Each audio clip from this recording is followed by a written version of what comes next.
é bem interessante, né? Instrução e educação. Vamos pegar coisas simples e vamos mostrar como é que se trabalha algo que já existe. Quais são os conceitos para a instrução que nós temos hoje e quais os conceitos para a educação que nós temos hoje. Então, a mensagem despertou uma pesquisa e a nossa área de estudo, pedagogia, o ato de ensinar e aprender, fomos aprofundar essa questão. E observamos e concluímos e chegamos neste momento a entender que ninguém pode educar ninguém. A própria palavra já diz, educare, é o tirar de dentro. Se nós formos buscar a filologia da própria palavra, nós já vamos começar os estudos bem. É tirar de dentro. Como é que eu posso tirar alguma coisa do outro? Então, o que nós podemos? Instruir. É onde entra a alopoese, né? Que é uma instrução, e a autopoese, uma educação. Vamos fazer uma associação dessa outra posição, alo e autopoese, dentro do que nós já temos hoje no mundo, para ver como as coisas, como os estudos e pesquisas começam nessa simplicidade, de rever coisas que nós falamos sem pensar. Eu eduquei meu filho, eu eduquei aquela pessoa que estava sobre a minha coordenação. Não, eu instruí. Agora, se ele vai aprender, aí nós estamos num outro processo, que é a educação. Se a minha instrução, o meu ato de ensinar, conduziu, despertou que aquele indivíduo, se eu começar a observar que aquele indivíduo, ele acoplou essa instrução, ele não se educou, ele acoplou. Né? Dito, eu acredito, vamos bater nesses pontos, né? É dito, eu acredito e eu acoplo como uma verdade ou como um componente da minha máquina. Quando eu questiono essa posição, é o momento que eu posso começar as mudanças. E da mudança, a mutação. Porque nós queremos chegar na individualidade, no sui generis, na inovação, tão falada hoje no mercado empresarial, todos os assuntos, né? Inovar o quê? Inovar é pegar o antigo e copiar? Aí eu até eu diria que nós somos a China, aperfeiçoar o que já existe. Deixa, porque isso não vai, todos já sabem, né? Aí nós seríamos chineses, pegamos, copiamos e fizemos melhor. Isso não houve uma autopoese, por conseguinte, não houve um ato de criação, nem um ato de criação, houve um ato de melhoramento. E aí eu pergunto, isso é inovação? Isso não é pegar o velho e colocar, que nem diria a Mary Ferguson, na conspiração aquariana.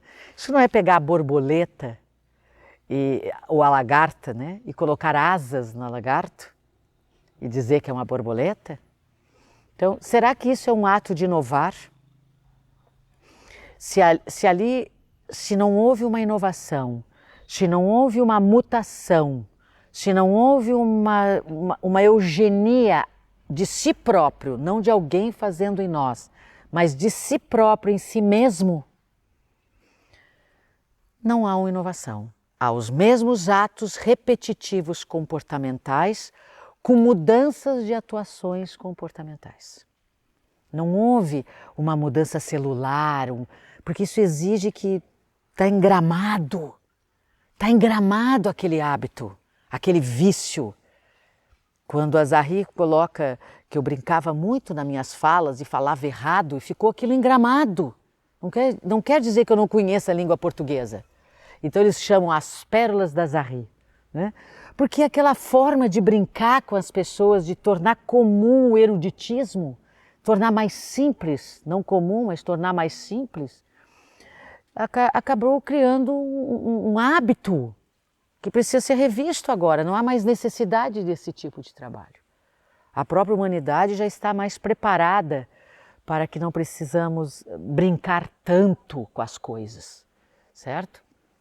Então, nós da Interlim, nós que estudamos, pesquisamos essa mensagem, a mensagem verdadeiramente ela já é inovadora. Porque ela traz sim a essência dos sutras sagrados, traz o sublime dentro dessa essência, mas numa contemporaneidade. Então não atualizou somente, ela inovou. Ela está mostrando um novo aspecto sobre a mesma coisa. Não é aquela coisa modificada, é um novo aspecto da mesma coisa. E isso vai surgir um evento diferente. Quando as nossas máquinas compreenderem que aquilo existe, mas que pode ter uma percepção mais ampla daquilo, para que isso aconteça, nós vamos precisar observar melhor. E muitas vezes nós vamos desacreditar até que no que nós acreditávamos. Mas isso não vai deixar de existir, porque já está tão impregnado em toda uma civilização, numa humanidade, né? Assim segue a humanidade. Quem pensa, lidera. E o demais age conforme os padrões pré-determinados. Então eu perguntaria para vocês se a tecnologia é uma inovação. Neste planeta, provavelmente sim, é algo novo. Neste planeta. Este conhecimento tecnológico, ele já não existia? E esse conhecimento foi trazido através de criaturas, pessoas que começaram a estudar e ver a possibilidade e acabaram trazendo uma inovação a ponto de estar levando toda a máquina humana para dentro dessa tecnologia. Está aí o metaverso. E eu pergunto, isso é inovador? Isso vai melhorar o homem e a mulher? A tecnologia vai trazer um homem e uma mulher com maior compaixão? Não. A tecnologia vai acelerar o processo da informação. Tudo isso nós ficamos pensando quando o modismo vem. Modismo é inovação? É tudo isso que nós temos que pensar. Para mim é. Você pensou sobre isso ou pensaram por você? E você aceita porque é alguém que é de referência, tem currículo, foi considerado o astro daquele assunto. Mas isso não impede que nós pense, que nós reveja. Nada nos impede, nada entra na nossa máquina, já dizia os grandes pensadores do passado. Nada entra no teu coração que tu não permita. E o coração não recebe informações. Não é essa possibilidade. Dentro dessa máquina é um órgão que não recebe, é uma posição. Este coração do sentimento não recebe informação. Ele vai por questões de hipertóticos, de captação. Depois passa pela máquina encefálica e vai avaliar o que ele sentiu dentro dos componentes que nós temos na máquina. Então eu posso receber um contato, se eu sou católica, eu vou receber quem? Nossa Senhora, Jesus Cristo, evidente, é esses os componentes que eu vou deliberar do acontecimento, da instrução que me foi dada e que a minha máquina recebeu. Então eu diria sempre, ser sui generis, ser inovador, primeiro é a capacidade de se reinventar sempre, para depois ir para o externo e reinventar o externo. Então, como professora, como pedagoga, como antropóloga, filósofa dentro da área da antropologia, do comportamento humano, quando eu me renovo, eu amplio minhas percepções do mundo, de mim mesma, eu estou sendo inovador, porque eu sou capaz de enxergar mais, eu sou capaz de ver detalhes que não eram para mim claros. Eu sou capaz de ouvir uma crítica e avaliar essa crítica. E se ela me servir, eu vou me reavaliar. Isso eu estou me inovando. Então a inovação tecnológica é uma coisa. A inovação empresarial, eu não vejo que há nada de novo nesse universo. Eu estou vendo que o humano continua beligerante, como ele sempre foi. Tá aí, nós estamos aí com guerras em quantos pontos do mundo. Ele continua sendo beligerante porque ele ainda está tentando mudar o que está fora dele. Esses assuntos todos que nós estamos vendo hoje como inovadores, é como o vestuário, né? O vestuário não inovou muita coisa, ele está trazendo o que muitas vezes já foi usado em outras épocas.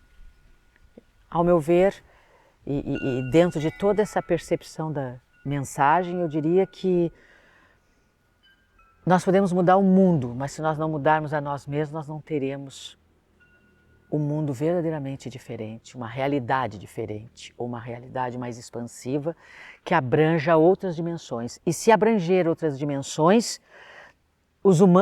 a espécie humana não vai ter componente suficiente para perceber que ela não é humana, demasiadamente humana. Que a vida, essa palavra indiscutível, difícil de colocar um conceito, impossível ainda, a não ser em estudos muito profundos, porque ela não tem conceito, ela é. E quando nós movimentamos ela consciente, nós sabemos o que ela é. E é o que nós temos, essa vitalidade, essa vida em movimento.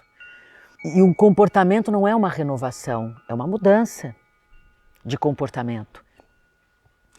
Não vejo a possibilidade de que a situação que nós estamos hoje, nós possamos inovar o mercado que não seja tecnológico. Então não é uma inovação, é a tecnologia entrando no mercado. Inovador por um lado, que é uma forma de caminhar que a espécie humana não caminhava e não conhecia. Mas nós precisamos entender que é um curto espaço de tempo que nós estamos vivendo aqui. 70, 80, 100, 200 anos, ou como no passado viviam 800 nas narrações bíblicas. Não estava lá, não posso confirmar que era assim. Mas assim nos contam. E os historiadores buscam essa confirmação e a historiografia. Mas o que faz movimentar essa inovação? O que faz alguém ser sui generis? Essa que deveria ser a pergunta. É o próprio indivíduo singular. Todo singular vai promover a inovação. E vou dizer por quê, é bem simples, porque ele não suporta a rotina. Ele vai buscar algo para fazer diferente e naquele fazer diferente ele vai aperfeiçoando os iguais, que não se tornam mais iguais. Porque ele tem essa necessidade, como nós temos essa inquietude, eu gostei dessa palavra quando eu a recebi, essa inquietude, não é essa agressividade, não é o contradizer em relação aos outros, é essa inquietude que habita dentro de mim. Que vem aquela pergunta, né? O que eu estou fazendo aqui agora? Isso eu não quero mais fazer. Se eu já aprendi tudo que eu tinha que aprender, eu não quero mais esse modelo. Eu não quero mais participar dessa posição. Porque dali eu já tirei todo o aprendizado que eu precisava. Então nós vamos ficar presos ali por algumas situações. Ou por questões financeiras, situações do ter. E o inovador, ele precisa inclusive ter mudanças de rotina, ele precisa para abrir frechas, feixos de luz. Porque aqui nesse planeta eu não acredito que tenha nada de inovador se não for trazido pela vida. Uma vida que pulse num pensador, num cientista, seja da posição religiosa, da posição científica, da posição filosófica, mas que alguém pulse isso e traga de outras dimensões. E aí coloque como nós fazermos. E aí os padrões se estabelecem. Então, não consigo, uma máquina humana ela tem que trazer uma genialidade, é ser capaz. Eu vou colocar para vocês uma coisa muito interessante que eu ouvi, que eu escutei, eu ouvi e depois escutei, quando disseram para mim, Zahri, para fazer coisas diferentes nós temos que ser um pouco fora da casinha. Bem simples. Nós precisamos muitos momentos da nossa caminhada pensar fora da casinha, pensar fora dos velhos hábitos de pensamento. Se éramos muito filosóficos, tentar sermos um pouco mais cientistas, experienciadores, não tão teóricos, nós precisamos pensar fora daquela habitudinal da casinha. Sair um pouco de fora de tudo aquilo e principalmente da rotina.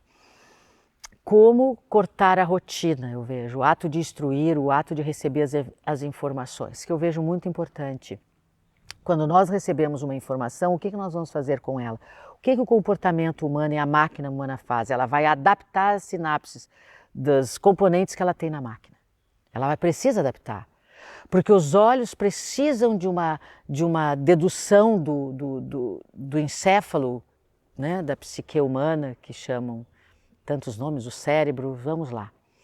Ele precisa dizer, aquilo ali é uma flor, aquilo ali é uma folha. Ou ele precisa sentir pelo tato, por um dos sentidos das espécies animais, que são os 5 sensores, ele precisa captar. Então eu posso projetar, é a tal chamada sensibilidade. Eu senti isso. Temos que desconfiar muito dessas posições. Por quê? Porque muitas vezes a pessoa vai enxergar algo que ela está se vendo. Por exemplo, eu estou me vendo morrer e eu vou enxergar morto em tudo que é lugar. Eu não gosto de ensinar, eu gosto de conversar. Porque amanhã eu vou estar com outro pensamento. Aí vão dizer, ela não tem personalidade. Por quê? O que é a personalidade? O que tu pensa, tu tem que pensar para todo sempre. Amém. E não é. De repente, mudando o ângulo da tua percepção, vai observar que aquela instrução que foi dada, aquilo que você acreditava, não tem mais nada a ver com o que você vivenciou, depois de tudo, tirou o aprendizado e hoje você quer tomar um outro rumo. Então nós não vamos tendo mais destino. Nós vamos nos tornando predestinados. Isso é sui generis. Aí tudo que tocar ou fazer é diferente. É inovador. Não é um oportunista que está querendo criar algo novo, quer trazer algo novo para estar no mercado. Não. É alguém que está se revendo, se interiorizando, então está começando a enxergar a sua realidade com mais percepção e está enxergando as outras realidades diferente, com mais compreensão. Então, amados, quem ama, compreende. É uma base, assim, é um fundamento, é um dos fundamentos desse ensinamento. Quem ama, compreende. Depois, então, nós vamos reestruturar o que é o amor. Tão falado, eu te amo, eu amo isso. E os anos dentro de consultórios terapêuticos, que eu terapeuta há mais de 30 anos, eu vi o tal do amor mascarando um apego, uma insegurança, uma frustração do que eu não concretizei e desejo que aquele que segue da minha continuidade faça. Eu vi esse nome dito na boca de muitos que não tinham mais o coração repleto dessa compaixão, dessa compreensão, dessa generosidade, porque a compreensão envolve isso. O exercício disso é exercitar. Você não exercita a meditação? Meditação não deveria se exercitar, mas precisa se exercitar até alcançar ela, depois não precisaria mais usar o exercício. Assim é a compaixão, você precisa exercitar. Saber o limite, deu demais. E aí nós diria, melhor ser bom ou nós devemos ser inovadores, isso não interessa. Não existe para nós o bom e o mal, isso é uma posição dual de viver o mundo. O que é bom? Vamos dar um exemplo bem prático. Hoje era para chover. Nós nos preparamos para a chuva. É bom ou era não bom? Ah, mas nós estávamos com a expectativa de querer o sol, então se torna não bom. Mas se nós olharmos o tempo e dissermos, hoje eu tenho esse passeio e o tempo me mostra que será chuva, não bom. Depende. Por quê? Porque talvez com aquela possibilidade da chuva nós teremos que mudar o rumo, a estrada, toda a frequência demarcada. E pode se tornar um resultado muito bom. Mas se eu colocar na máquina que tudo deu errado e já nem vou mais fazer, eu posso perder uma grande oportunidade de fazer na ocasião que não está propícia muitas vezes, mas estudada. Então, não precisa ser bom nem não bom. A palavra servir, caridade, né? Só pode servir quem já tem essa expansão que é um ser consciente. Essa palavra tão perigosa, consciência, que consciência? Consciente que você está ali, você veio, está ali, então vai auxiliar. Por quê? Porque é algo além dos teus componentes do eu penso que tu deve agir assim ou não, é algo que está além do que tu pensa, mas naquele momento é aquilo que você deve dizer. Então existe uma questão, uma posição que sempre dizemos assim, entre o dever, o poder e o querer, pense melhor sobre o dever. Porque nem tudo que eu quero eu posso, nem tudo que eu posso eu quero, e nem tudo que eu devo eu posso ou quero, mas devo. Quem traz esse devo? O que está habitando em nós, não é dentro nem fora, em nós nesse momento, na nossa máquina, esse contato de máquina com dimensões. Temos o componente suficiente na máquina para poder adentrar nessas dimensões e abrir canais de frequência. Isso é divino. Tu poder manifestar a tua máquina na maior potencialidade para que o sublime fale. Aí você se torna divino. Agora, o que é esse sublime? Conforme a compreensão de cada um. E todas devem ser respeitadas. Então, o ato de instruir, onde diga que esse é o certo, mata todas as outras formas de experiência e promove guerra. Por lutas de espaços. E qual é o espaço? Sem um tempo. Se não tem nem o tempo de saber quem você é, o que vai adiantar ocupar um espaço? É mais um. Não tem singularidade. Como que pode exigir inovação em quem nem tem a sua própria singularidade? Como alguém que não é singular pode inovar? Vai inovar dentro dos padrões pré-estabelecidos. Isso não é inovação. Mas, conforme cada um caminha, é o que é belo. Aonde você está? Ah, Zahri, eu não tenho compreensão de nada. Comece por aí. Só que dessa vez, em vez de esperar que alguém seja teu salvador, ou algo te salve, vá mais humilde. Comece as modificações nas pequenas coisas do teu dia a dia. Que aí pode ser que esse mistério, essa grandeza sublime, acabe conectando com você. E às vezes nós estamos tão preocupados em sermos divinos, espiritualizados, que as coisas mais básicas acabam se transformando. Quer dizer, eu vou construindo uma religião de cozinha, uma religião de exercícios, de técnicas, de coisas para encontrar Deus. Mas eu não estou fazendo aquilo para me encontrar. Me encontrar. Eu preciso me encontrar para então eu poder saber como é que eu vou me manifestar nesse universo. E quando eu estou no meio de um caos, eu tenho que parar e dizer, eu estou perdida no meio dessas frequências que um chora, o outro ri, o outro diz que é assim, o outro diz que é assado. Para. Como é que eu vou estar no meio disso tudo? Isso tudo o que é, Zahri? O caos das informações. O mundo está muito informado numa forma. Mas ele não sai da caixinha e ele está sem informações e sem conhecimentos para saber. Ele não tem vivência, ele fala em viver essa essência, ele fala em estar perto da natureza, mas ele não entende que ele é a natureza. E que se ele estiver bem com ele, tudo que estiver à nossa volta vai estar bem conosco. Porque é uma extensão. Então eu diria para vocês que estão me escutando, me ouvindo e talvez até escutando, porque nós ouvimos com o encéfalo e escutamos com o coração. E eu quero que vocês escutem com o coração. Depois estudem com o cérebro, com a psique. Se concordam ou não concordam, também não é o que eu me ocupo, mas que vocês pensem sobre.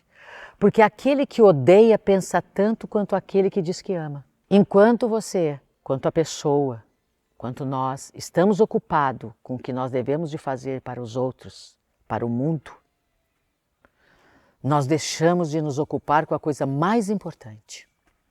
É o que você vai fazer com você, neste mundo e depois para a humanidade deste mundo. Isso independe de filosofia, de religião e da ciência, mas precisa de tudo isso no caminho para que nós possamos fazer o grande bolo da clareza. Ser mais claro, o bolo precisa de vários ingredientes, então não desqualificamos o ingrediente que cada um usou. O que importa é o resultado, porque aquele resultado vai gerar novas inquietudes. E aí vai importar de novo o novo resultado. E assim caminha a humanidade. E você? Está na humanidade ou na singularidade?